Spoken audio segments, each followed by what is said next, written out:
Voilà plus de 10 ans que les événements du 11 septembre 2001 ont eu lieu à New York.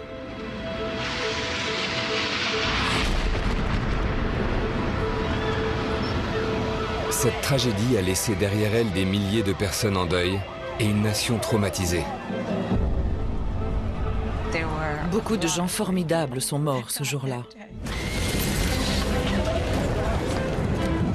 Mais il y a une autre version du 11 septembre. C'est l'histoire de 6000 personnes qui ont réussi à fuir la tour nord du World Trade Center en moins de 2 heures. J'aurais dû mourir, c'était fini. C'est l'histoire d'une évacuation conduite non pas par des policiers ou des pompiers, mais par des citoyens ordinaires au service des autres. Peu importait votre couleur de peau, votre ethnie ou votre religion, on s'entraidait. Parmi ces héros ordinaires, 2 hommes se sont démarqués. Ils savaient qu'ils devaient monter et non pas descendre. Ils formaient une équipe. Voici l'histoire de Frank DeMartini et Pablo Ortiz, qui ont risqué leur vie pour sauver celle des autres. Je dois la vie à Frank et Pablo. 1 minute.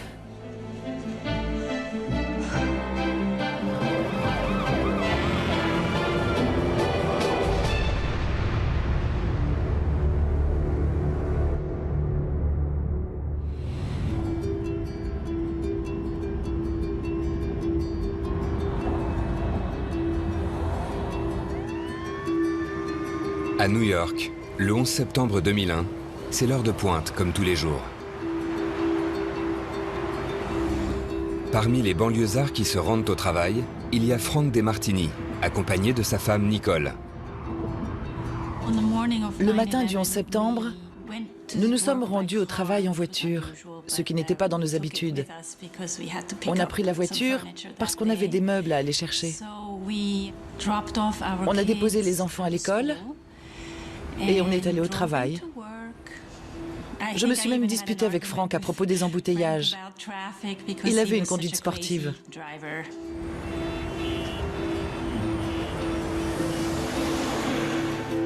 Frank et Nicole vivent avec leurs 2 enfants dans le quartier de Fort Greene, à Brooklyn. Frank n'a jamais pensé qu'il avait quelque chose de plus que les autres. C'était un homme ordinaire, un homme comme tout le monde. Il s'entendait aussi bien avec le type qui lui cirait les chaussures qu'avec son patron.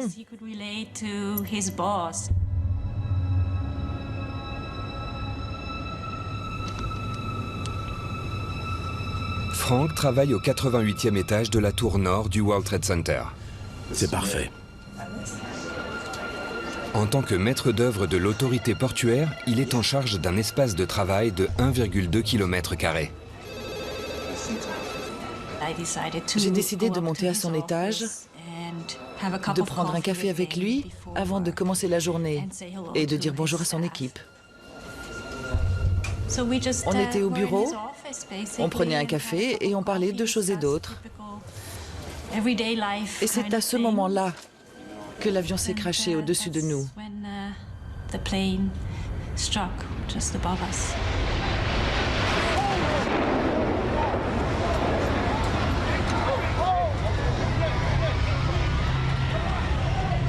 À 8h46, le vol 11 d'American Airlines en partance de Boston et en direction de Los Angeles s'écrase dans la tour nord, entre le 93e et le 99e étage.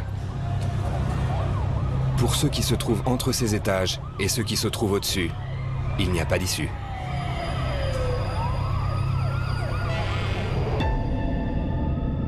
Mais pour ceux qui se trouvent 5 étages en dessous du point d'impact, la vie tient à un fil. Ils sont dans une zone critique, très proche du brasier et très loin du sol.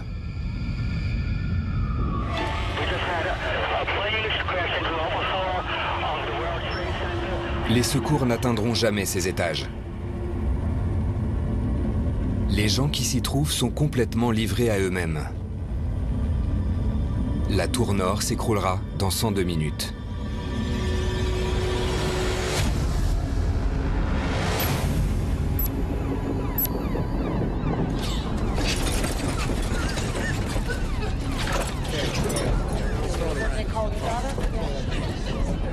Au 88e étage, 15 mètres sous la zone d'impact, c'est la confusion, mais pas la panique. Ça va, Jerry? C'était quoi? Aucune idée. Tout le monde va bien?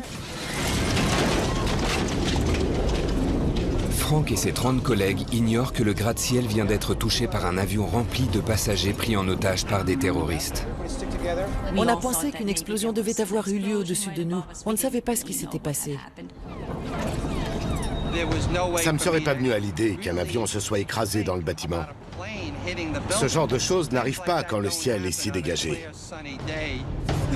Tout le monde va bien? Aucun blessé?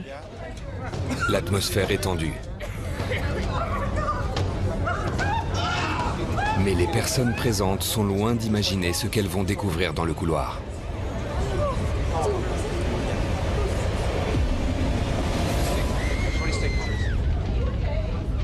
Seule, près de l'ascenseur, se tient une femme grièvement brûlée. C'est Hélène Duke, une secrétaire de l'autorité portuaire de 49 ans.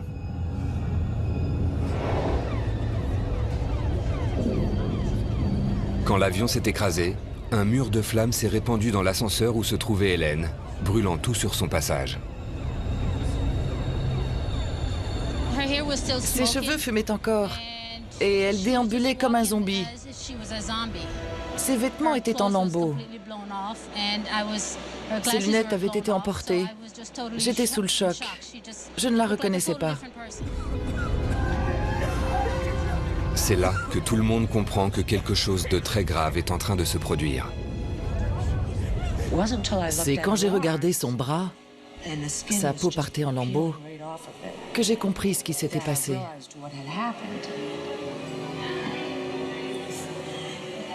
Une minute.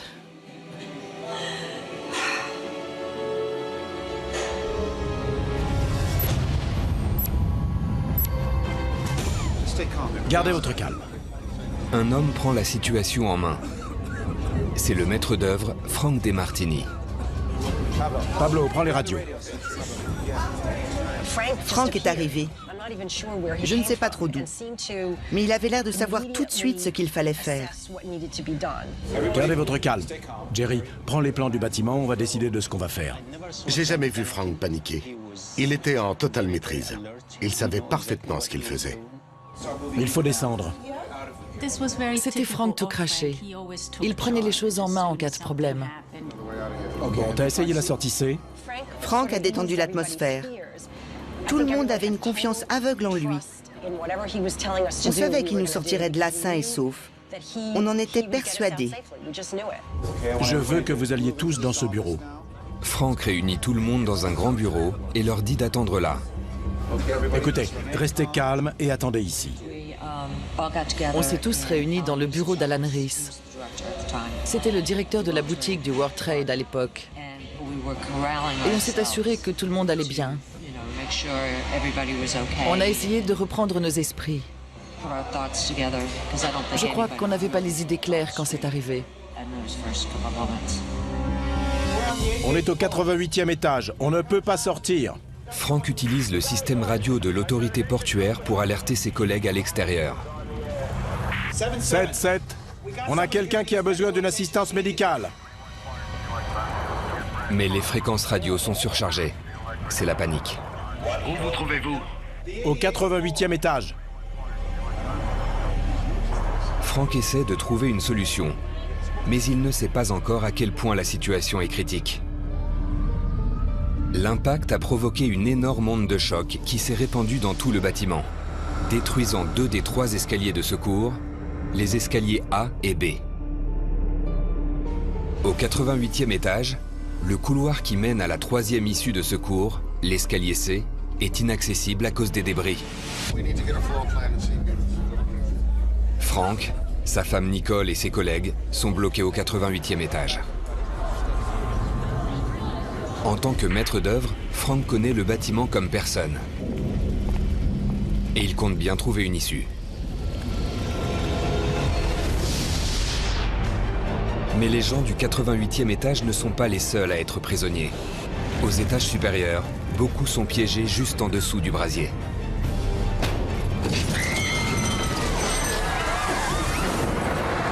Dans les 90 minutes à venir, les vies de ces gens seront liées, pour toujours. « 11 septembre 2001, 8h56.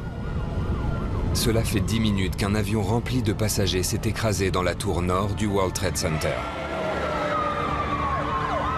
Dans 92 minutes, la tour nord va s'effondrer.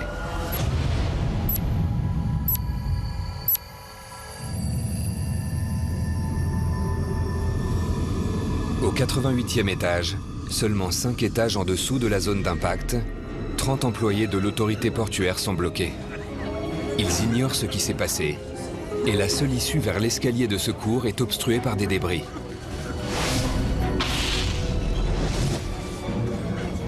Ils comptent tous sur le maître d'œuvre Frank DeMartini pour trouver un moyen d'évacuer l'étage.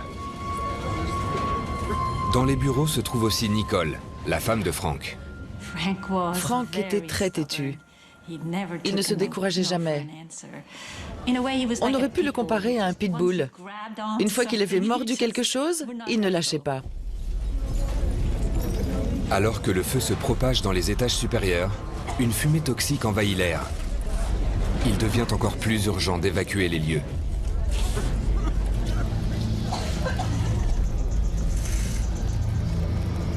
L'un des plus fidèles lieutenants de Frank, Pablo Ortiz, directeur de chantier, est le premier à réagir. Pablo a donné un coup de main en vérifiant que toutes les portes étaient bien fermées pour ne pas que la fumée passe au travers. Je sais que Pablo a fait le tour de l'étage pour s'assurer qu'il n'y avait plus personne. Je l'ai vu. La présence d'esprit de Pablo n'étonne pas Maureen, son ex-femme, et mère de leurs 2 enfants. Pablo était perfectionniste au travail. Il connaissait chaque porte, chaque ascenseur. Au bureau, il était tout entier à son travail. «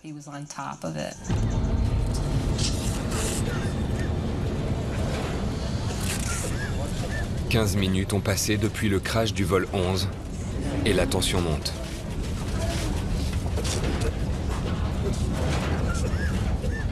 À ce moment-là, on était tous réunis dans le bureau du directeur en train d'attendre. Je crois que j'étais un peu sous le choc, comme tout le monde. On se posait des questions. On ne comprenait pas ce qui se passait, c'était effrayant. Comme si ça ne suffisait pas, la secrétaire Hélène Duc est grièvement brûlée et a besoin d'une assistance médicale de toute urgence.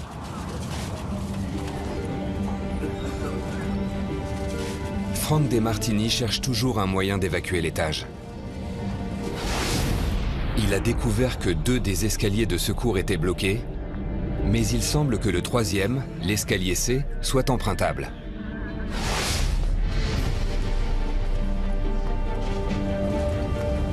Frank va annoncer la nouvelle aux autres. Bon, j'ai trouvé une issue. Je veux que vous sortiez tous et que vous empruntiez ce couloir jusqu'à l'escalier C, d'accord ? Quand Frank est revenu, il nous a dit qu'ils avaient trouvé une issue. Il fallait escalader des débris et le suivre, tout simplement. Doucement, pas de panique. S'il n'avait pas été là, je crois qu'on serait tous restés dans ce bureau dans l'espoir qu'on viendrait nous sauver. S'il n'avait pas pris les choses en main et organisé notre évacuation du 88e étage, je ne crois pas que beaucoup d'entre nous auraient survécu.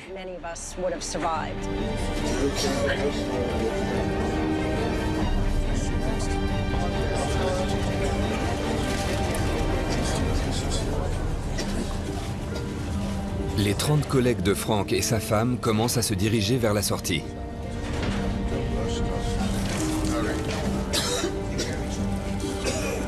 Nicole pense que son mari va suivre.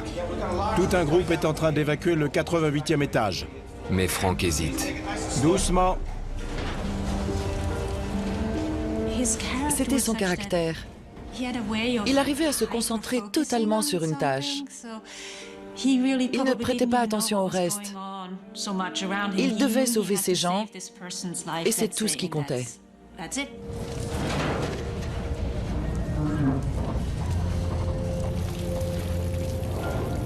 La dernière chose qu'il m'a dite, c'est « J'arrive, je te suis ». Mais Frank ne la suit pas. Il décide de fouiller le reste du 88e étage pour s'assurer qu'il ne reste plus personne. Pablo Ortiz se porte volontaire pour l'accompagner. Et cela prend du temps. Chaque étage est un véritable labyrinthe de bureaux qui s'étale sur plus de 1000 mètres carrés. Y a quelqu'un? Après une fouille complète, ils sont sûrs que tout l'étage est évacué. Mais ce que Frank et Pablo ignorent, c'est qu'à quelques mètres d'eux, au 89e étage, des dizaines de personnes attendent d'être évacuées.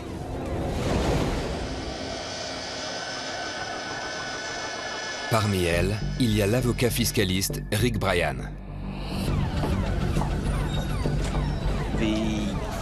Les alarmes incendie hurlaient. Une dizaine de personnes se disputaient pour savoir s'il fallait évacuer, quitter les bureaux ou trouver un moyen de sortir du World Trade Center, ou bien attendre des directives officielles. Moi, je pensais qu'il valait mieux rester là et attendre que quelqu'un nous dise quoi faire. Lors des exercices d'alerte incendie au sein du World Trade Center, si l'alarme incendie retentit, les employés sont formés pour ne pas quitter leur bureau et attendre les instructions diffusées dans les haut-parleurs.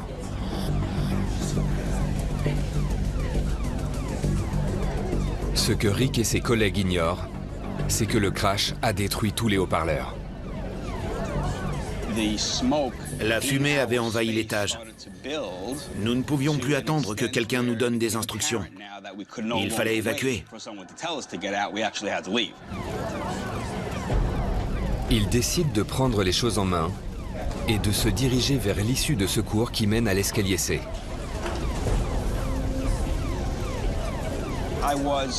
J'étais en tête de cortège. Tout le monde me suivait et c'était un peu « Eh ho, on rentre du boulot ».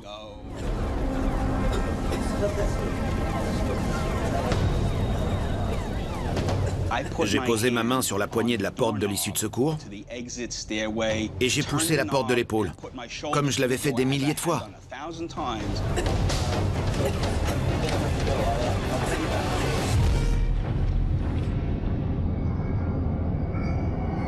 Mais la porte était bloquée. J'ai senti ma poitrine se serrer. J'ai tout de suite compris qu'il y avait un problème. Quand l'avion s'est crashé, l'impact a été si violent qu'il a ébranlé le bâtiment, bloquant ainsi les portes de l'escalier C au 89e étage.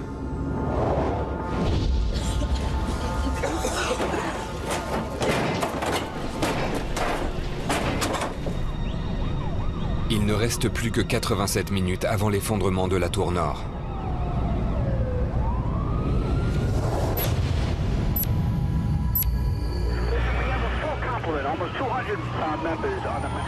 Mais Rick et ses collègues ne sont pas les seuls à être piégés au 89e étage. De l'autre côté de la tour nord, là où l'avion s'est écrasé, d'autres employés ont des ennuis. Thomas Haddad travaillait au 89e étage comme graphiste. En aussi peu de temps qu'il faut pour appuyer sur un interrupteur, tout le bureau s'est effondré.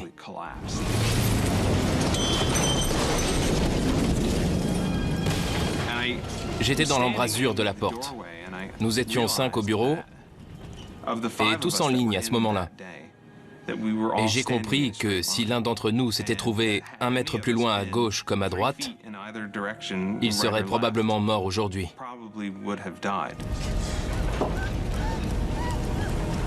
En état de choc, Thomas et ses collègues se faufilent pour évacuer leur bureau en feu.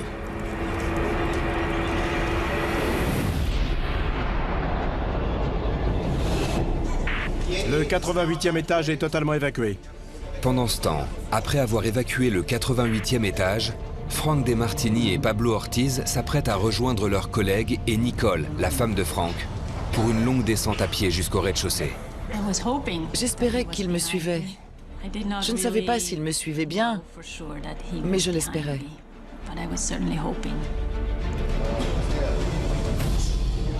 C'est alors que quelque chose attire l'attention de Frank. Quelqu'un tape contre une porte de secours. Et le son semble venir de l'étage supérieur. Tu entends? Va chercher l'engrenage. Mac Hanna travaillait aussi pour Frank au 88e étage, et tout comme Pablo, il a décidé de rester pour apporter son aide. C'est Frank qui a pris la décision de monter. Moi, je lui ai dit qu'il ne fallait pas monter, que c'était très dangereux. Mais il nous a convaincus d'y aller. Ici le maître d'œuvre. Pendant que des centaines de personnes descendent les escaliers pour se mettre à l'abri, Frank décide de monter les étages. Il faut monter. Ouais, on monte aux étages supérieurs. En cela, ce n'était pas un homme comme les autres. Il a pris la décision de monter au lieu de descendre. Et ça faisait partie de sa personnalité. C'est pour ça qu'il est monté. C'était plus fort que lui. Il fallait qu'il le fasse. Au 89e étage, les vies de Rick, Thomas et 20 autres personnes ne tiennent qu'à un fil. Bientôt, ils ne pourront plus respirer. Il ne reste plus que quelques minutes avant que la tour nord ne s'effondre. Le temps est compté. Le ton de sa voix m'a surpris. C'était comme si on n'allait plus jamais se reparler, parce que j'allais mourir.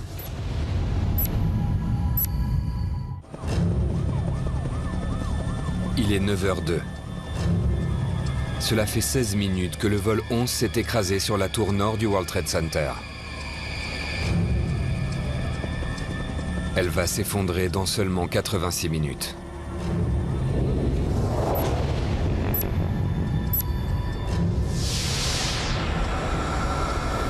Au 89e étage, seulement 4 étages en dessous du point d'impact, 23 personnes sont bloquées. La porte de secours menant à l'escalier C, la seule issue restante, ne s'ouvre pas.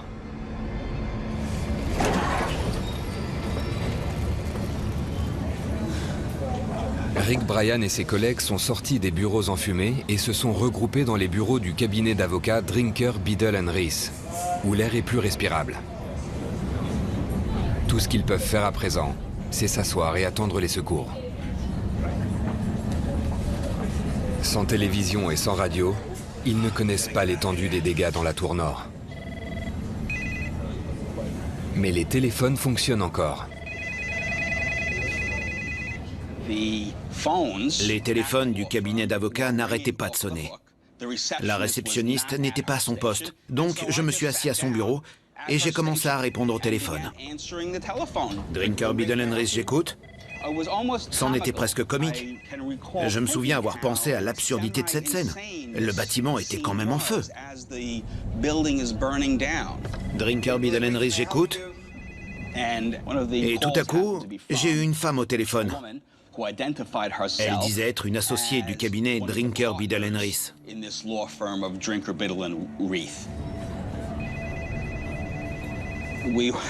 On a un peu discuté. Apparemment, elle savait ce qui se passait.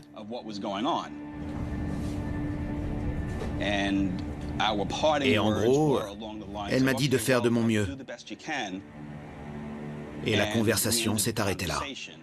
D'accord. Merci. Mais ce qui m'a marqué, c'est le ton de sa voix. C'était comme si elle me disait qu'on ne se reparlerait plus et que j'allais mourir.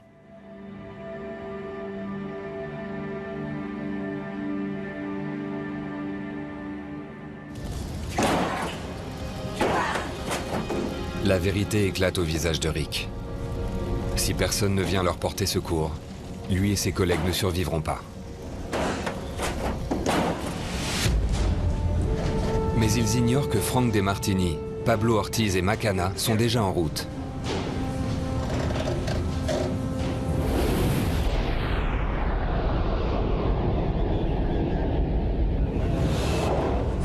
De l'autre côté du 89e étage, Thomas Haddad et ses collègues se sont réfugiés dans les bureaux d'une société voisine.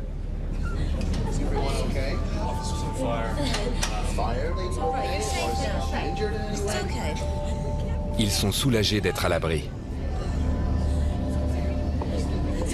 Mais ils comprennent bientôt que, tout comme Rick et ses collègues, ils sont bloqués derrière les portes de l'escalier C. Pourtant, ils ignorent l'étendue de la catastrophe qui vient de se produire autour d'eux. Il y avait l'électricité, tout fonctionnait. Quelqu'un est allé dans un bureau pour prendre une radio et il l'a mise au centre de la pièce. Nous avons un témoin en ligne. Thomas espère que la radio va rassurer les gens. Mais ce qu'ils entendent est tout sauf rassurant. Des témoins nous rapportent avoir vu un avion en plein vol percuter la tour. Ils sont tous sidérés en apprenant qu'un avion s'est écrasé dans la tour. J'étais plutôt soucieux. C'est à ce moment-là que nous avons compris que la situation était sérieuse. Mais le pire est à venir. Je suis certain que le système d'arrosage automatique du World Trade Center s'est mis en route.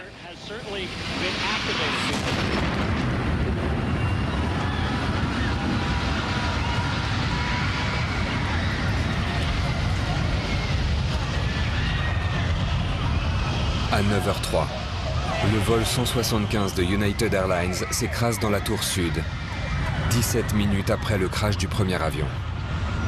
Un deuxième avion vient de s'écraser? Dans la première tour. L'autre tour? Oui, il a foncé dessus. Ça fait comme des confettis. On voit des débris voler autour de la tour sud. On a vu une explosion. Il fallait couper cette radio.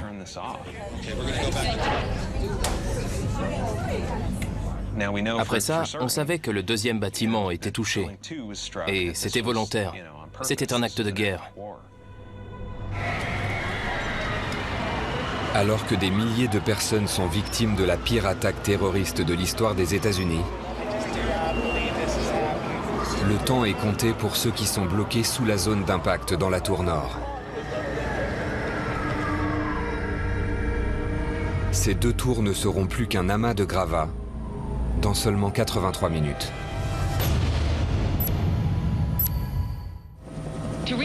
Je récapitule. À 8h45 environ, le premier avion s'est écrasé. Nous recevons des appels de témoins qui nous disent avoir vu le crash du premier avion et celui du deuxième 18 minutes plus tard. Selon un rapport du FBI, ces avions auraient été détournés avant de s'écraser ce matin. C'est tout ce que nous savons sur ce possible détournement d'avion.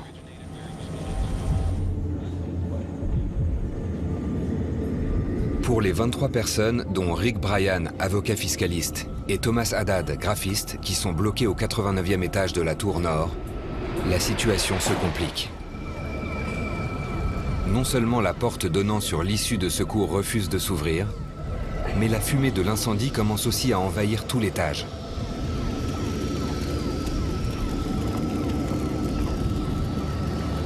La situation est critique.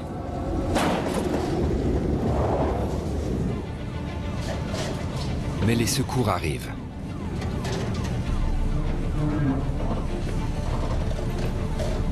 C'est là. Frank, Pablo et Mac ont entendu des cris et sont en train de monter à l'étage supérieur.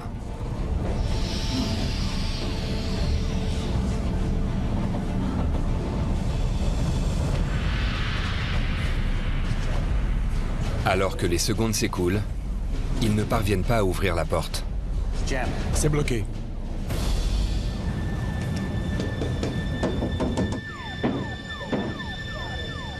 À un moment, j'ai entendu taper de l'autre côté de la porte.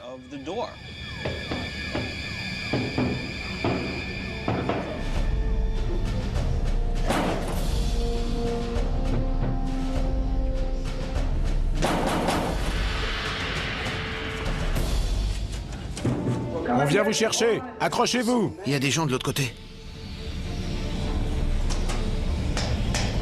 Frank comprend alors qu'il y a peut-être un autre moyen d'ouvrir la porte. Tu as un pied de biche? Oui, au bureau. Ok, super.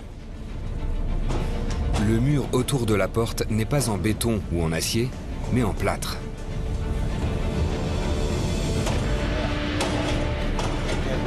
Si la porte refuse de s'ouvrir, peut-être que le mur cédera. Ça a fait boum. Et ils ont fait un trou de la taille d'un poing dans le mur. Et j'ai tout de suite mis ma tête dedans pour voir qui était de l'autre côté. Et à ce moment-là, quand j'ai mis ma tête dans le trou, un autre type a fait la même chose de l'autre côté. Et on s'est retrouvés face à face, presque nez à nez. Est-ce que ça va? Pas de blessés? Oui, ça va. On arrive, ne vous inquiétez pas. Reculez. 89e étage. Oui.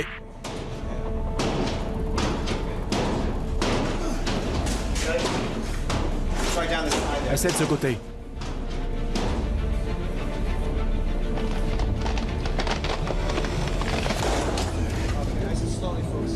Le fait de casser le mur débloque la porte. Tout le monde peut maintenant commencer à descendre les milliers de marches pour atteindre le rez-de-chaussée. 15 à 20 personnes. Grâce à Frank, Pablo et Mac, d'autres personnes ont au moins une chance d'en sortir vivants.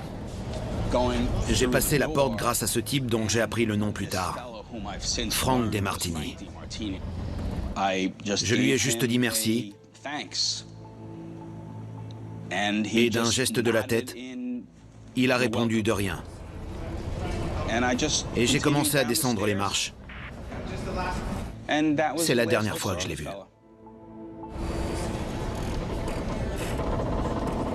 Au lieu de suivre Rick et ses collègues, Frank et Pablo restent pour fouiller l'étage.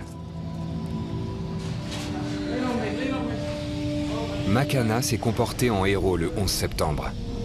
Il a aidé un homme âgé à descendre les escaliers jusqu'au rez-de-chaussée. Mais selon lui, ce sont Frank et Pablo les vrais héros. Ils se sont sacrifiés pour aider les autres. C'est un acte généreux. Ils n'ont pas pensé à eux. Pour moi, Frank DeMartini et Pablo Ortiz sont de vrais héros.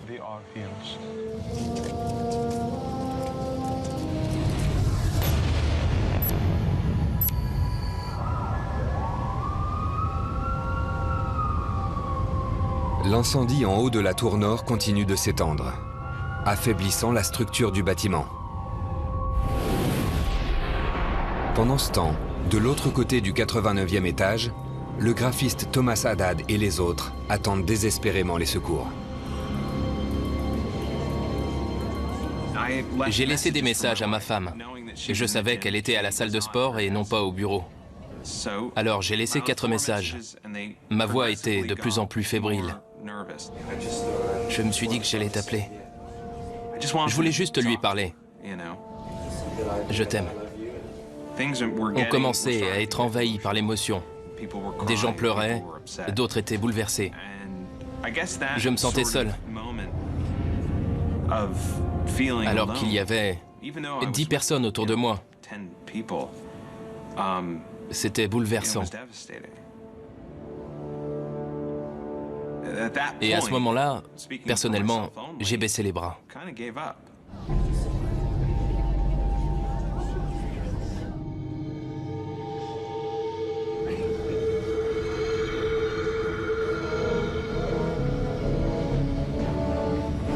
On va passer par cette porte.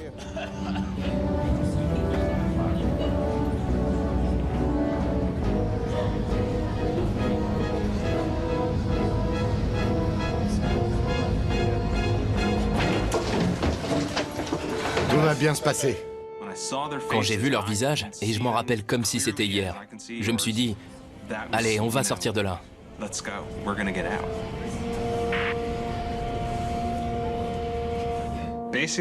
En gros, je dois la vie à Frank et Pablo. Ils sont mes héros. C'est grâce à eux que j'ai pu continuer à vivre.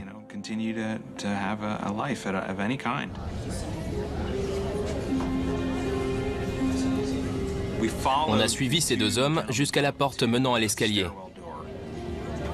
J'étais le dernier au 89e étage. Et ces deux hommes de l'autorité portuaire se tenaient devant l'escalier.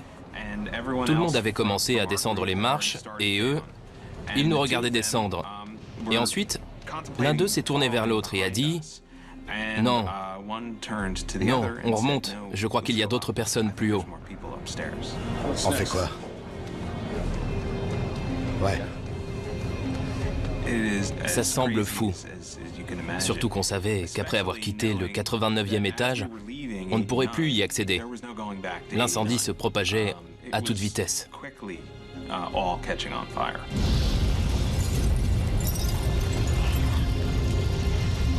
Malgré le feu et la fumée toxique, Frank et Pablo décident de monter plus haut dans la tour nord dans l'espoir de trouver des survivants. Ils se trouvent maintenant à seulement 10 mètres sous la zone d'impact. Et ils n'imaginent pas ce qui les attend. C'est la peur qui règne ici au World Trade Center. 2 avions se sont écrasés dans les tours à quelques minutes d'intervalle. Le premier s'est écrasé à 8h15. Nous sommes le 11 septembre 2001. Et il est 9h11. Dans la tour nord, plus de 50 personnes travaillant au 88e et 89e étage descendent lentement les escaliers. Ils doivent tous cette chance de survivre à Frank DeMartini et Pablo Ortiz. Ils sont à 300 mètres du sol et doivent descendre plus de 2000 marches pour rejoindre le rez-de-chaussée. Mais cela se fait dans le calme. Une fois dans l'escalier, on s'est cru en sécurité. Notre calvaire était terminé. Tout le monde gardait son calme. On s'inquiétait de la santé des autres. La plupart des gens ignorent ce qui s'est passé. Et l'avocat fiscaliste Rick Bryan aussi. Je ne sais pas pour quelle raison, mais Nathan était le seul à avoir du réseau. Le signal était faible. On était en train de descendre l'escalier et à un moment, au hasard d'un virage à droite ou à gauche, il a réussi à appeler sa femme, Shelley. J'ai appelé ma femme pour lui dire que j'allais bien. J'étais dans la cage d'escalier et elle m'a dit de continuer à descendre, de ne pas m'arrêter. Je sentais la panique dans le ton de sa voix. Elle était en train de regarder les infos et elle savait ce qui se passait. Alors que moi, non. Je sentais cette panique, cette angoisse dans sa voix. Et je lui ai demandé ce qui se passait. Et dans un style télégraphique, elle a répondu « Un avion rempli de passagers s'est écrasé dans le bâtiment. C'est une attaque terroriste. Dépêche-toi de descendre. » Au début, quand Nate m'a dit ça, je n'y ai pas cru. Ça me semblait impossible. Il avait du mal à comprendre ce que sa femme avait dit. Le réseau était brouillé. Et puis, vous savez, Nate, qui est un super type, un de mes meilleurs amis, est commercial. Il s'est baratiné, c'est son travail.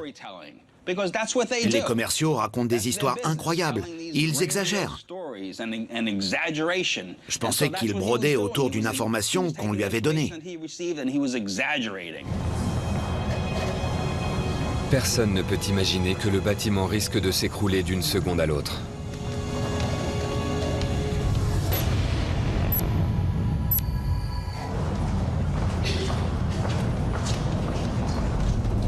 Plus le groupe descend, plus la tension monte. On était serrés comme des sardines.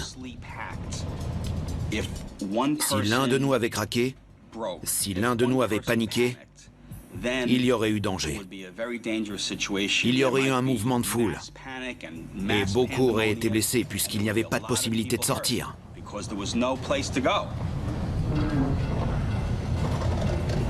Les gens du 88e étage, le premier groupe libéré par Frank et Pablo, descendent l'escalier depuis maintenant 10 minutes. Parmi eux, il y a Nicole, la femme de Frank, qui espère toujours que son mari ferme la marche. Frank refusait de descendre avec moi. Il voulait d'abord s'assurer que tout le monde avait évacué les lieux. Je savais qu'il serait le dernier à partir. Oui, c'était dur. Mais certaines personnes se déplacent moins vite que les autres. C'est le cas de Judith Reese, la secrétaire de Frank.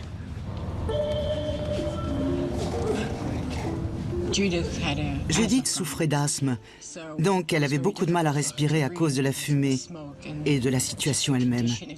Elle était un peu en surpoids.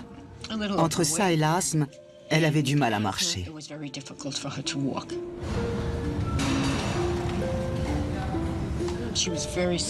On pouvait lire la peur sur son visage.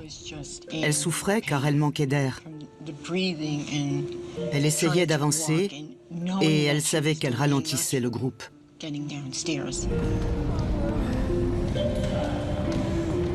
Sans doute galvanisés par l'héroïsme de Frank et Pablo, des collègues de Judith refusent de l'abandonner. On a continué à descendre, mais en prenant notre temps. On savait qu'on arriverait en bas. On serait simplement les derniers. Les gens s'entraidaient, faisaient attention à leurs voisins, que ce soit un inconnu ou non. Les gens s'entraidaient. En règle générale, les Américains sont connus pour ne pas être très tactiles. Mais à ce moment-là, toutes les barrières sont tombées. Et on n'hésitait pas à tendre la main à son voisin ou à mettre son bras autour de ses épaules parce que ça allait de soi à ce moment-là.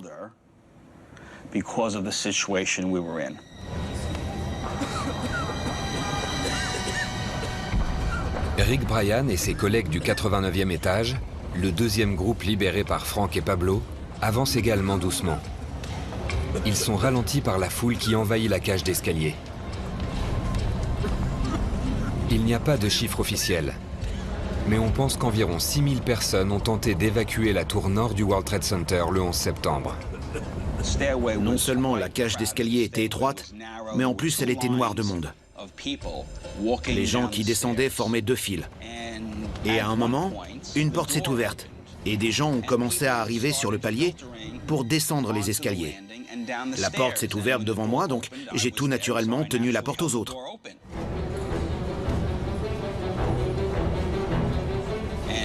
Et là, j'ai vu que le nombre de gens qui arrivaient dans la cage d'escalier était bien plus grand que ce que j'avais imaginé.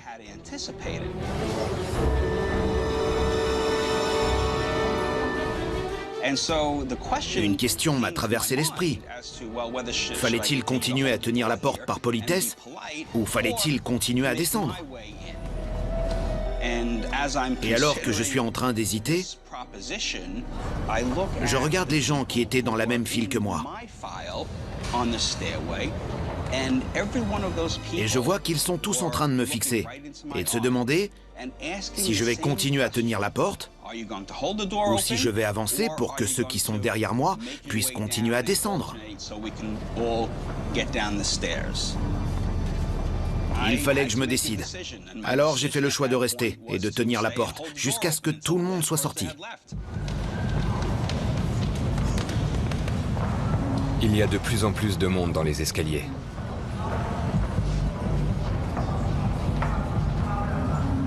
Thomas Haddad et ses collègues, le troisième groupe libéré par Frank et Pablo, n'ont descendu que 7 étages sur les 89 lorsqu'ils apprennent qu'ils ne pourront pas aller plus loin. Ceux qui nous devançaient ont commencé à remonter les marches. Et j'ai entendu quelqu'un dire qu'on ne pouvait plus passer. Dans l'impossibilité d'avancer, le groupe décide de couper par le 82e étage et espère ainsi emprunter l'un des 2 autres escaliers de secours.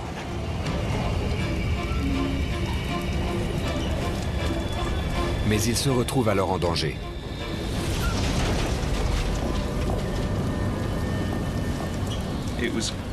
Cet étage était bien plus touché que les étages supérieurs.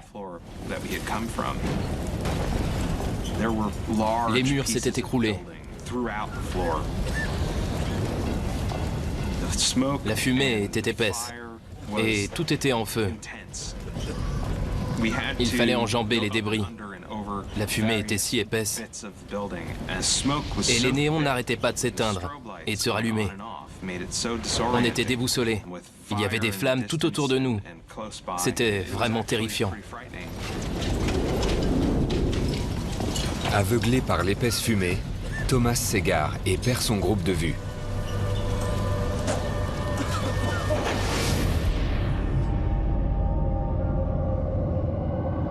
J'étais pétrifié par la peur. Galvanisés par le courage de Franck et Pablo, ceux qu'ils ont sauvés se trouvent animés d'une bravoure héroïque. Et alors que Thomas se croit définitivement perdu, il voit sa collègue Sabrina se frayer un chemin dans l'épaisse fumée pour le secourir. Quand j'ai été séparé des autres, je me suis senti désespéré.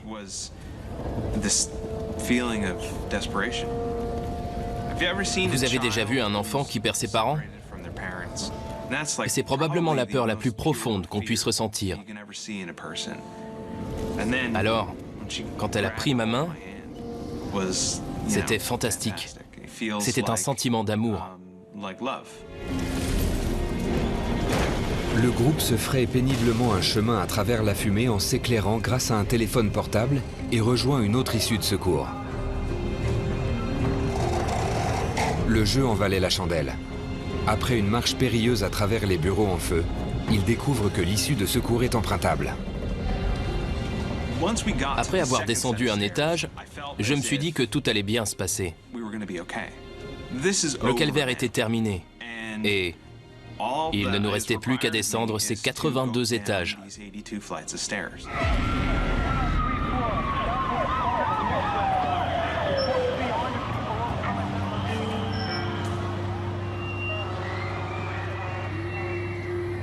Des milliers de personnes descendent les escaliers. À cause de l'incendie et de la fumée épaisse, les hélicoptères ne peuvent pas se poser sur le toit.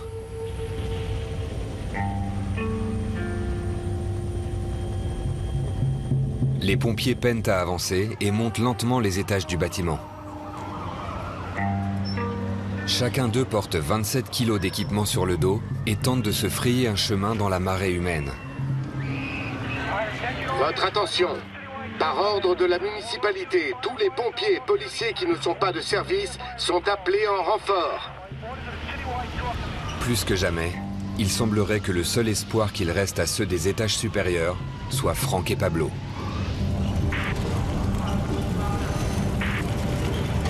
Mais alors que les deux hommes approchent de la zone d'impact, la fumée s'épaissit et le feu les entoure. Ça va aller ?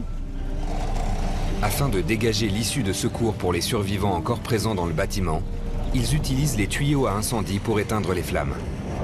Chris Egan travaillait au 90e étage de la tour nord, 3 étages en dessous du point d'impact.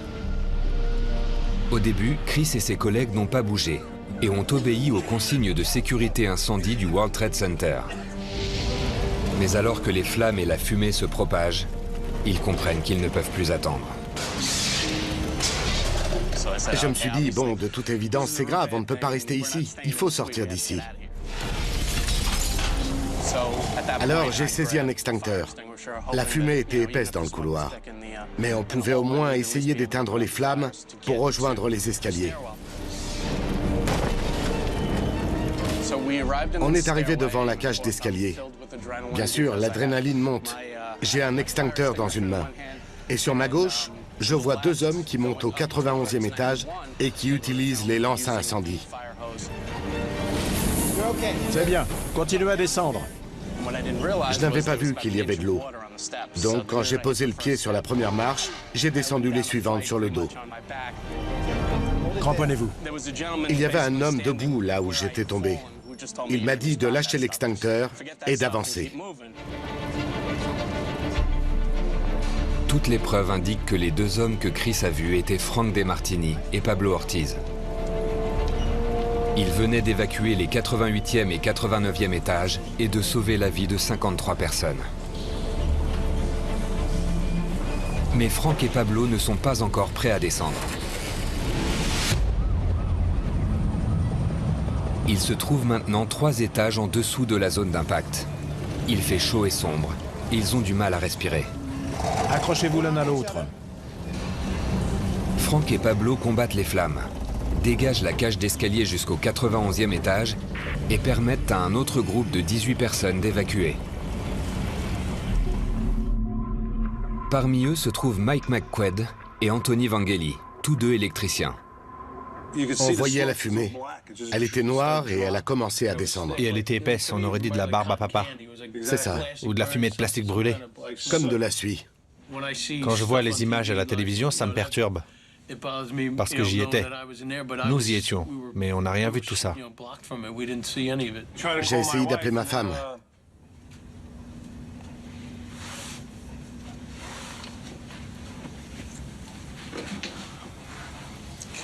Un instant, s'il vous plaît.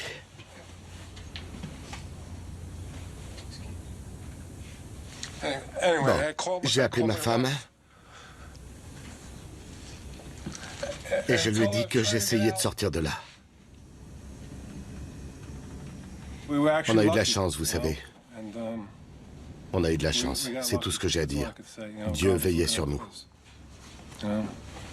Et on est toujours en vie.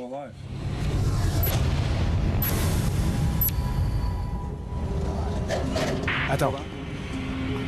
Pendant 30 précieuses minutes, Frank DeMartini et Pablo Ortiz n'ont pas pensé une seconde à leur propre sécurité et ont risqué leur vie pour sauver plus de 70 personnes. On est au 91e étage. On dirait que l'accès est bloqué.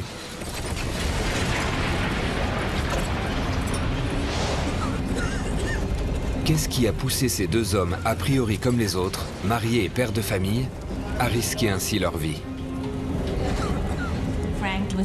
Frank était un homme très droit. Il savait différencier le bien du mal. Oui, on peut dire que c'était une sorte de justicier. Il fallait qu'il contrôle tout. C'est vrai.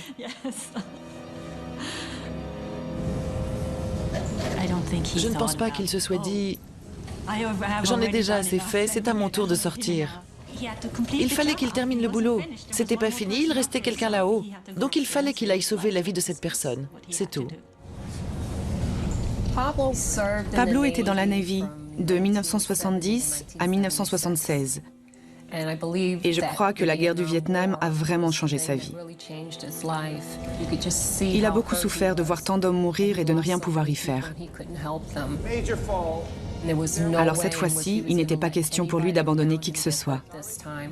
Il ne voulait pas reproduire ce qui s'était passé au Vietnam. Je crois que l'escalier C est bloqué. Plus de 1300 personnes sont encore bloquées dans les 20 étages au-dessus.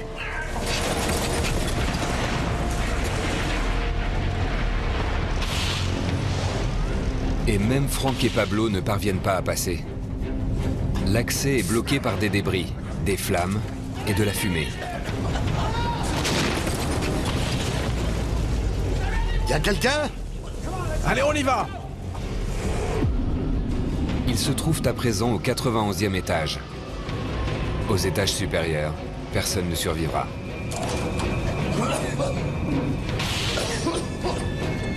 Ils commencent enfin à descendre. Mais la mission de Frank et Pablo n'est pas encore terminée.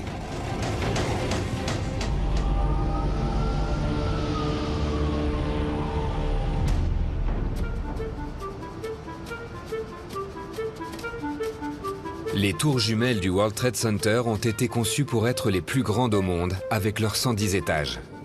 Une véritable ville surplombant la Terre. Une nouvelle invention a favorisé le succès des tours, le Sky Lobby. On appelle le 78e étage du World Trade Center le Sky Lobby. C'est l'étage où les ascenseurs express s'arrêtent. Et les ascenseurs standards prennent le relais du 78e étage jusqu'aux plus hauts étages du bâtiment. C'est un étage où les gens attendent pour emprunter un autre ascenseur. Donc souvent, ils en profitent pour admirer la vue de New York. C'est spectaculaire. On ne peut pas passer à côté. Le 11 septembre, Les personnes qui évacuaient les plus hauts étages pensaient qu'ils seraient en sécurité une fois arrivés au Sky Lobby. Et de là, ils espéraient pouvoir prendre un ascenseur express jusqu'au rez-de-chaussée et sortir du bâtiment. Quand Rick Bryan et ses collègues arrivent au Sky Lobby, ils pensent donc que le pire est derrière eux. Mais ils se trompent.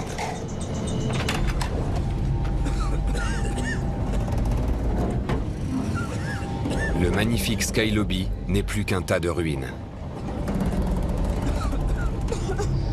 Le 78e étage, qui était autrefois un magnifique lieu très spacieux, était ravagé. Les murs s'étaient écroulés. Il y avait des trous au plafond. Les portes des ascenseurs avaient été détruites. Il était plongé dans l'obscurité. Allez, avancez! Aveuglé par la fumée, Rick se perd et se sépare de ses collègues.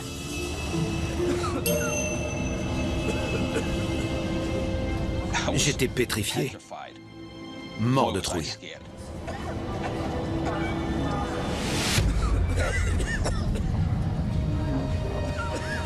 Thomas Haddad et ses collègues ne sont pas très loin. Quand on est arrivé au 78e étage, l'escalier avait été endommagé. On était encore dans la cage d'escalier, mais sur un palier. Et ce palier faisait toute la largeur du bâtiment. Alors on a traversé, et c'était comme marcher presque tout un pâté de maison, mais à l'intérieur d'un bâtiment.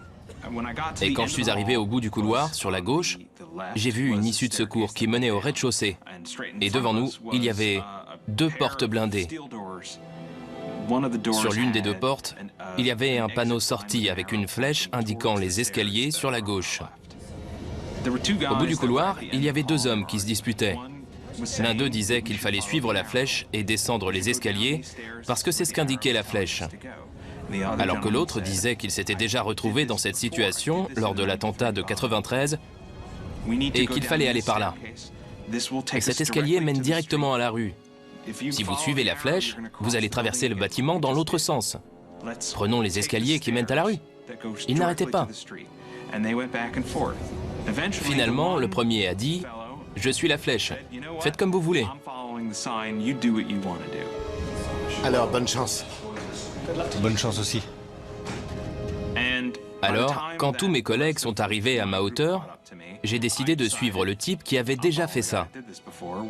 On va par là.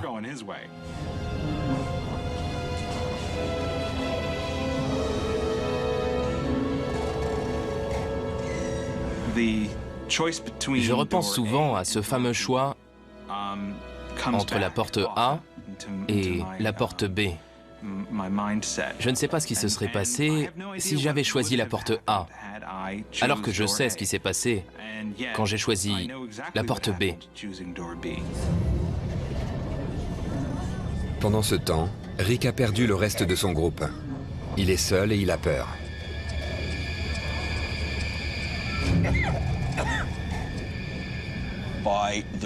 Grâce à Dieu, je suis tombé sur des gens qui faisaient une file indienne. Quand les gens se suivent en file indienne, ils mettent en général les mains sur les épaules de la personne devant eux et se tiennent à une distance raisonnable. Mais là, je m'accrochais si fort aux épaules de ce type que j'avais l'impression que j'allais le casser en 2. Les gens étaient terrifiés à l'idée de se perdre.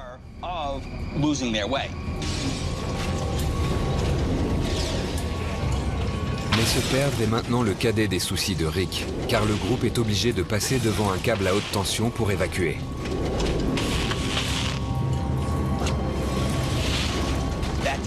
Le câble se tortillait au-dessus de nous. Il faisait des étincelles, des flammes.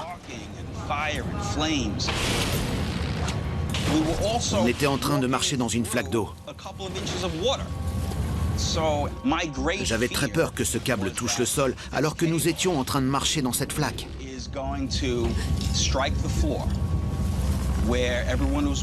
Des dizaines de personnes seraient mortes. J'étais persuadé que j'allais mourir.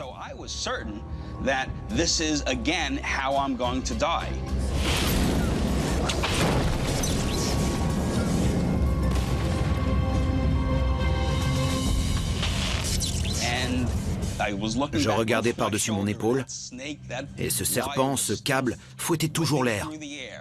Mais il n'a jamais touché le sol.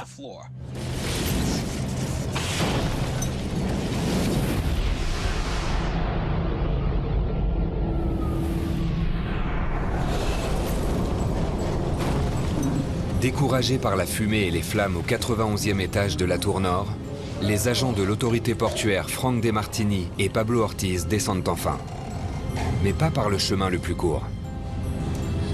Tout en descendant, ils inspectent le bâtiment étage par étage pour sauver encore quelques vies. Y a quelqu'un ici? Y a quelqu'un ici?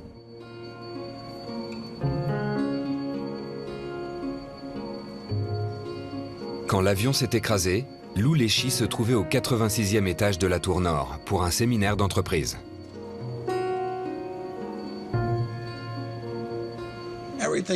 C'était surréaliste. On aurait dit une toile de Dali. J'étais assis à ce bureau. On ne comprenait pas ce qui se passait. La fumée commençait à pénétrer dans le bureau sous la porte. On était inquiets parce qu'on ne pouvait pas sortir. Dépassés par les événements, Lou et ses collègues n'ont pas d'autre choix que d'attendre les secours.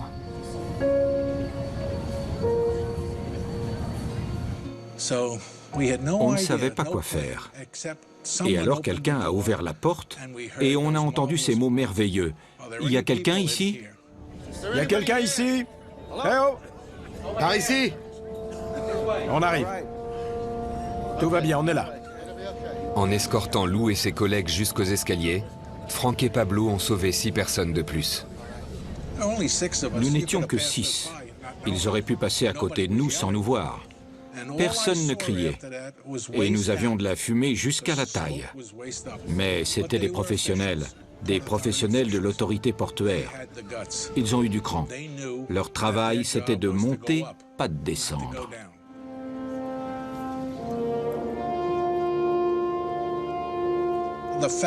Le fait de s'aider les uns les autres nous a donné du courage.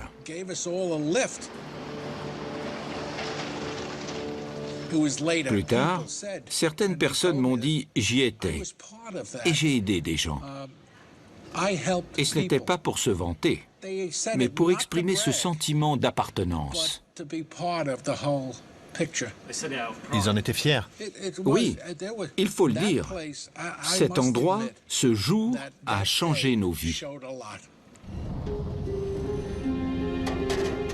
Une fois que Lou et ses collègues sont évacués, il ne reste plus grand monde à sauver.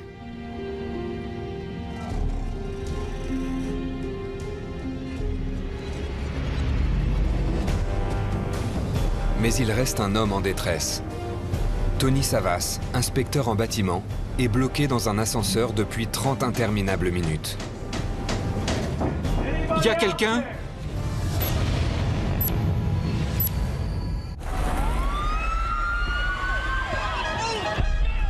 Il est 9h16. 72 minutes avant l'effondrement de la tour nord. Les employés du World Trade Center sont en train d'en sortir.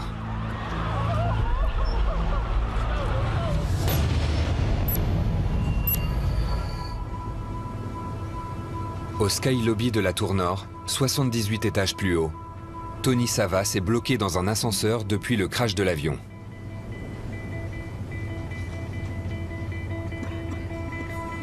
Des centaines de personnes sont passées devant l'ascenseur alors qu'elles évacuaient l'étage. Et beaucoup ont tenté de l'aider. Parmi eux, il y a le banquier Keith Merolls, qui se trouvait au Sky Lobby pour prendre un ascenseur jusqu'au 100e étage quand l'avion s'est écrasé. J'avais failli entrer dans l'ascenseur, mais il était plein aux 3/4. Alors j'ai renoncé et j'ai décidé d'attendre le prochain. L'avion s'est écrasé quelques secondes plus tard. Il y avait de la fumée partout et des débris par terre. Tout le monde hurlait, c'était la panique. Un homme et moi-même avons entendu taper derrière la porte d'un ascenseur. Il y a quelqu'un? Vous m'entendez?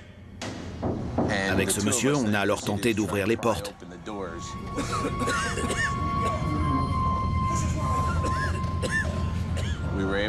On a réussi à les ouvrir de 10 cm environ. On pouvait voir Tony de l'autre côté, mais on n'arrivait pas à ouvrir suffisamment les portes.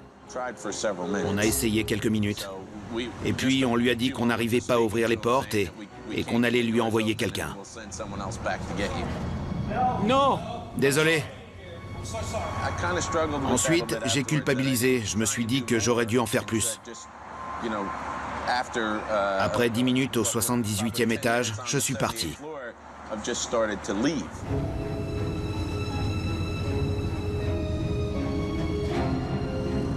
Le prochain qui tentera de venir en aide à Tony Savas est Greg Trapp, un agent de sécurité à mi-temps. Le 11 septembre, il travaillait au Sky Lobby. Je suis au 78e étage, je suis en train de demander aux gens de descendre par les escaliers, et là j'entends un homme crier dans l'ascenseur. Il y a quelqu'un? Alors je dis, il y a quelqu'un qui est coincé dans l'ascenseur. On essaie d'ouvrir les portes. Elle commence à s'ouvrir, et je vois le type à l'intérieur. On commence à discuter, j'essaie de le rassurer. Il est dans tous ses états.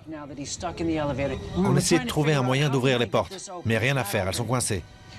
Et là, 2 types arrivent. C'est Frank DeMartini et Pablo Ortiz. Ils ont réussi à atteindre le Sky Lobby. Ils reconnaissent immédiatement l'homme coincé dans l'ascenseur. C'est leur collègue Tony Savas.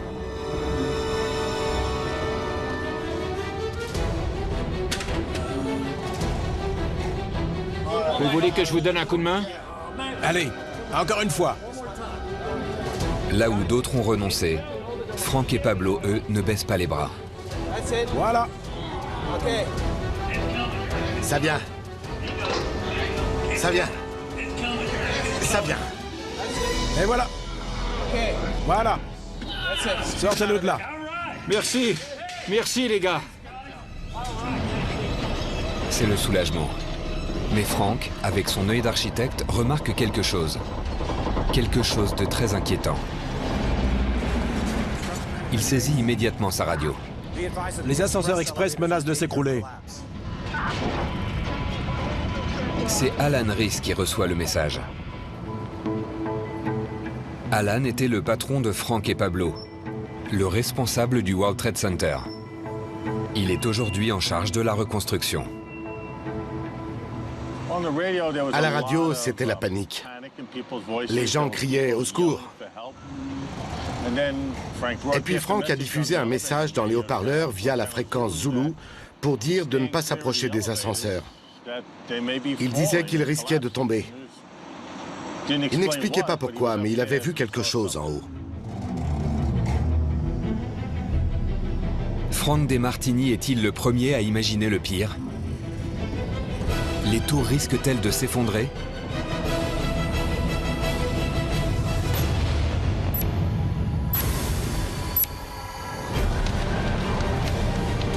Cela fait 47 minutes que Frank et Pablo ont libéré Thomas Haddad du 89e étage où il était bloqué.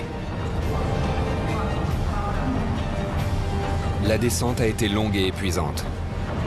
Mais il arrive enfin au rez-de-chaussée et s'apprête à sortir de la tour nord.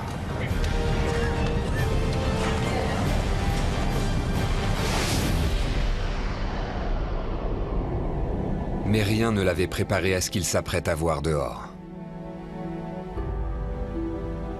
On est sorti par une toute petite porte qui menait à la rue. Il y avait des débris en feu un peu partout.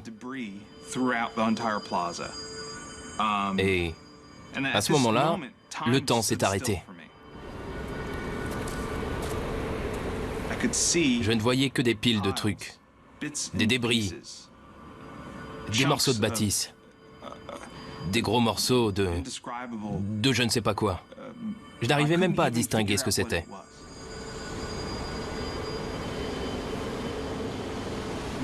Quand vous marchez dans la rue, vous n'imaginez pas voir un bras ou un morceau de torse humain par terre. C'était surréaliste. Ça n'avait pas de sens pour moi. Alors, je me suis arrêté.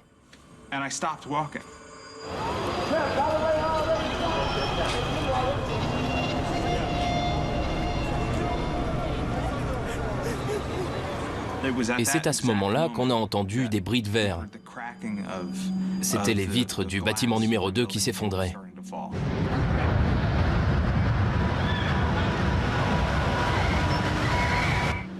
J'ai cru que le bâtiment allait nous tomber dessus. Et j'ai crié « Courez !»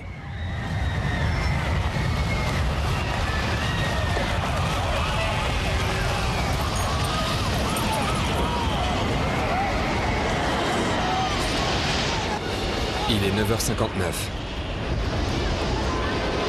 La tour sud a été touchée en deuxième, et pourtant, elle est la première à s'écrouler. Dans la tour nord, Rick Bryan continue de descendre les escaliers. On marchait depuis tellement longtemps, une éternité. Je suis en train de compter les marches que je descends, je lève les yeux et je vois que je suis au 11e étage. Et tout à coup, on entend un énorme grondement.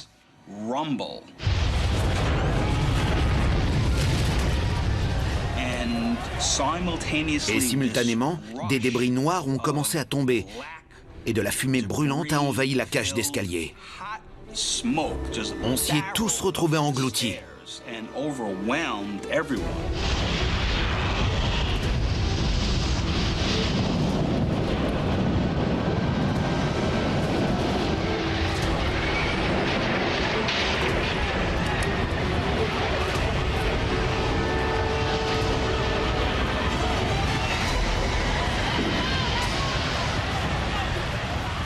J'ai couru aussi vite que j'ai pu dans la rue. Et là, je me suis dit, ça va me tomber dessus.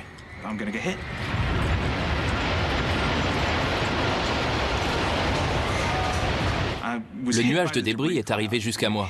C'était comme si je percutais un mur de béton.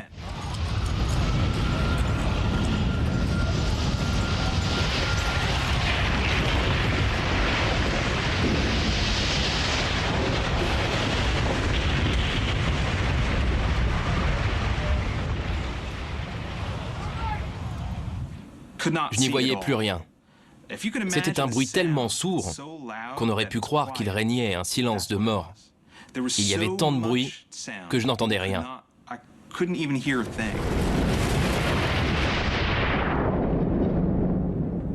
Après avoir descendu 89 étages et survécu à un incendie, c'était la fin. J'étais fichu. Et j'ai crié, aussi fort que j'ai pu.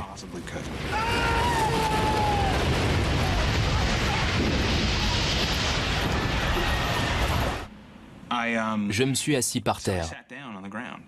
Et je me suis dit, ça y est, laisse-toi faire. C'est bon. Prisonnier du nuage de fumée libéré après l'effondrement de la tour sud et séparé de ses collègues, Thomas a perdu le goût de vivre. Mais il se souvient d'une discussion qu'il a eue avec sa femme. Son père est mort lorsqu'elle avait 15 ans. Ma femme et sa famille ont été dévastées par cette perte.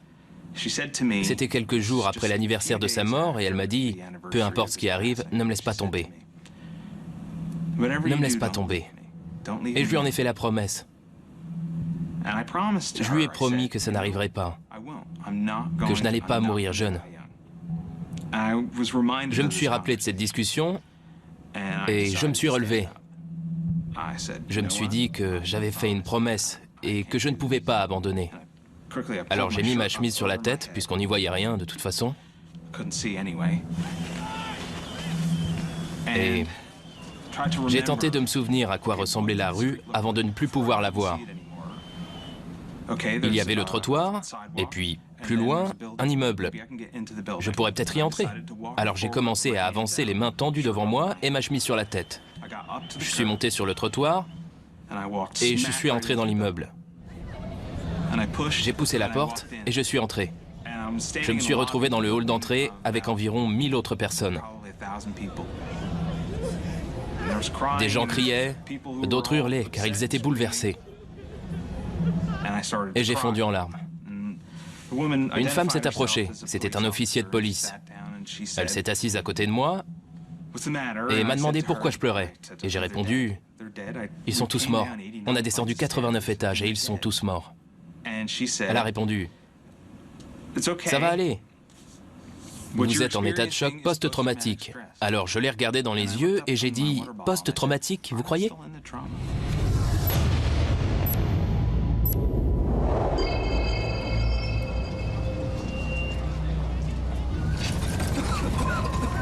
Voilà 77 interminables minutes que Rick Bryan se trouve dans la tour nord. Il lui reste 11 étages à descendre. Après l'écroulement de la tour sud, et quand la cage d'escalier a été envahie par la fumée, on est resté coincé là plusieurs minutes. On ne pouvait plus bouger. Personne ne savait ce qui s'était passé. Personne ne disait quoi que ce soit. Parfois, un pompier nous aveuglait avec sa lampe torche. Alors, on a continué à descendre les escaliers depuis le 11e étage. On descendait les marches plus vite. Je me suis senti très soulagé quand je suis enfin arrivé au premier, puis au rez-de-chaussée.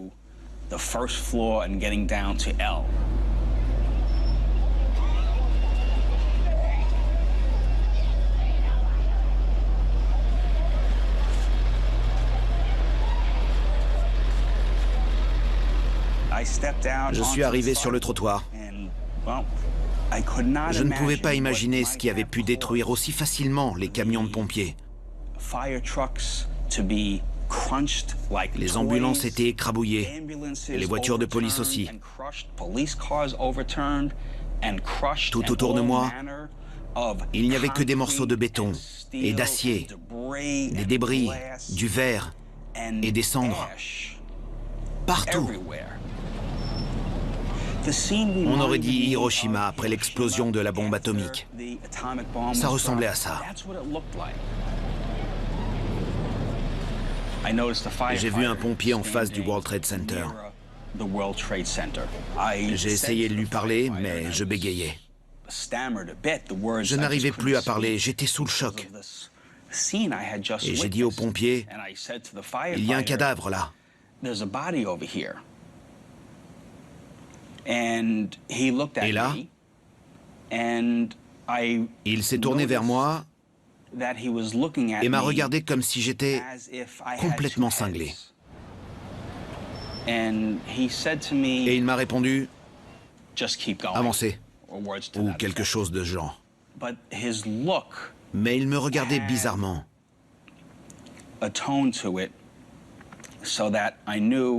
Je savais qu'il y avait quelque chose.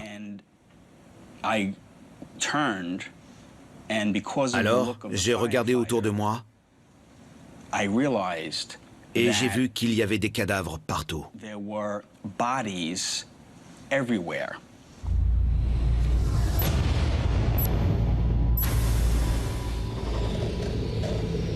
Presque toutes les personnes secourues par Frank DeMartini et Pablo Ortiz dans les étages les plus élevés ont réussi à sortir, sauf 2.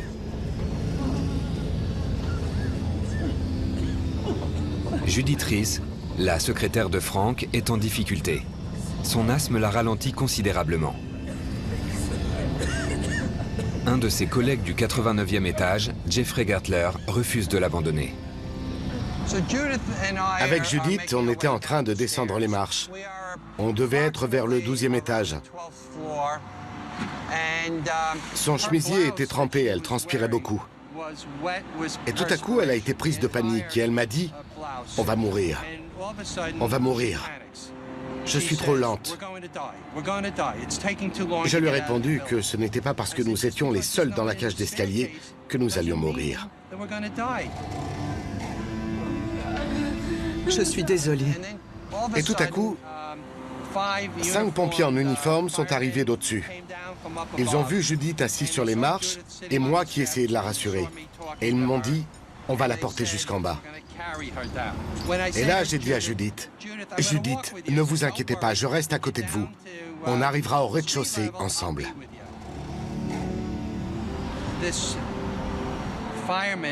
Le pompier qui dirigeait les opérations s'est alors approché de moi et m'a dit, « Vous ne comprenez pas, l'immeuble va s'écrouler. Si vous ne descendez pas très vite, je vais vous y forcer. »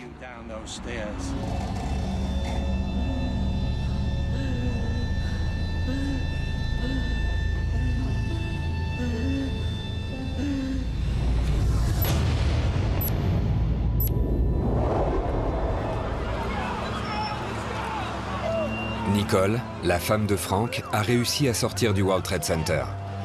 Elle est dans la foule qui se dirige vers le nord de la ville. Je ne pouvais pas regarder derrière moi.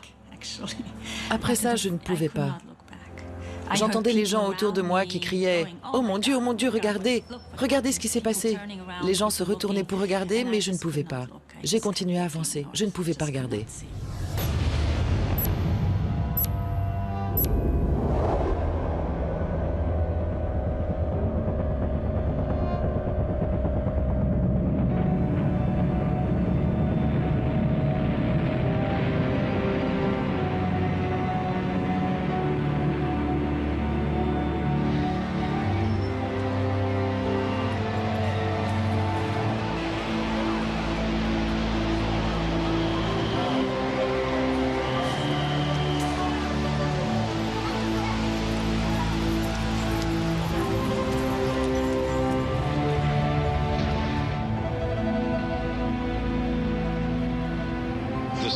La deuxième tour du World Trade Center vient de s'écrouler.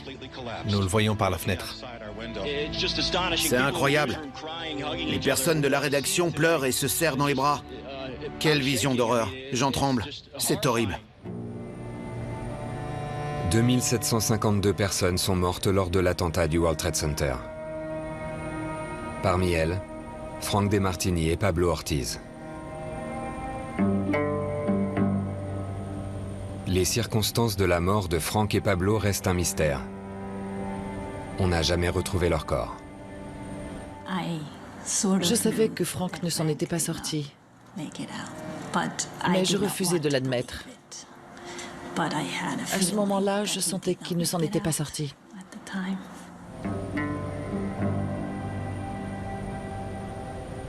On ne l'a pas pleuré parce qu'on était dans le déni. On n'arrivait pas à croire qu'il était mort. Ce n'est que des semaines plus tard que nous avons découvert tout ce que Frank avait fait. J'étais surprise quand j'ai su combien de personnes il avait sauvées en si peu de temps.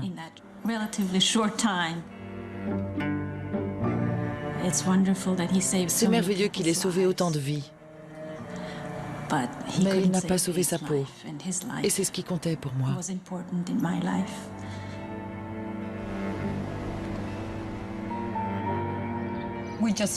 Nous sommes liés,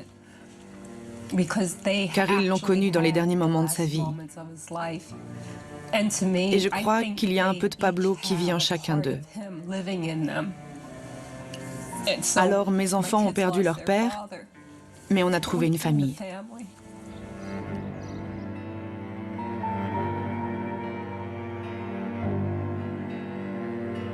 Frank et Pablo ont sauvé 77 personnes le 11 septembre. Je me souviens de leur visage, comme si c'était hier. La première fois que j'ai vu une photo de Frank, j'étais bouleversé. J'étais complètement bouleversé. C'était l'homme qui m'avait sauvé la vie.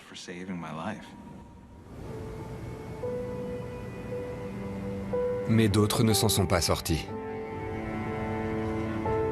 Le corps de Tony Savas, le dernier homme que Frank et Pablo ont sauvé et qui était coincé dans l'ascenseur au 78e étage, a été découvert dans le hall d'entrée au rez-de-chaussée, à quelques mètres de la sortie. La secrétaire de Frank, Judith Reese, a aussi péri quand la tour s'est effondrée. Et papa t'a dit de ne pas t'en faire et que ça ne ferait pas peur. Regarde ta tête. Combien d'enfants peuvent dire que leur père a sauvé des vies? Il leur a donné de quoi être heureux, de quoi être fier. Et j'en suis heureuse et fière à mon tour. Bien sûr que je suis fière de lui. Je suis très fière de lui, de ce qu'il a fait.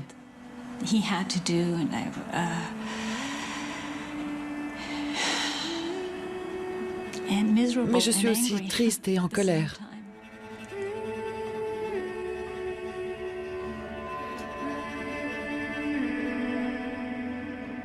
Mais Frank et Pablo n'ont pas uniquement inspiré ceux qu'ils ont sauvés physiquement du danger. Leur comportement a encouragé ceux qu'ils avaient secourus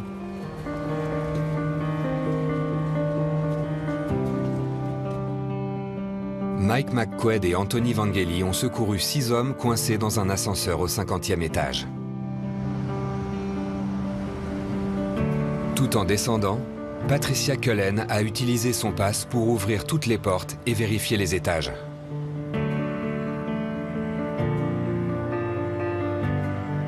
Abdel El-Gendi a aidé cet homme, Sam Sharma, à descendre les escaliers. Ron Scott a rassuré les gens en leur chantant des chansons.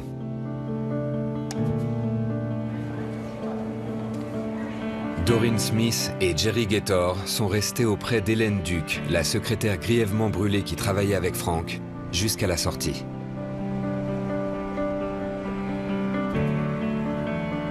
Hélène est sortie de l'hôpital après 4 mois de traitement.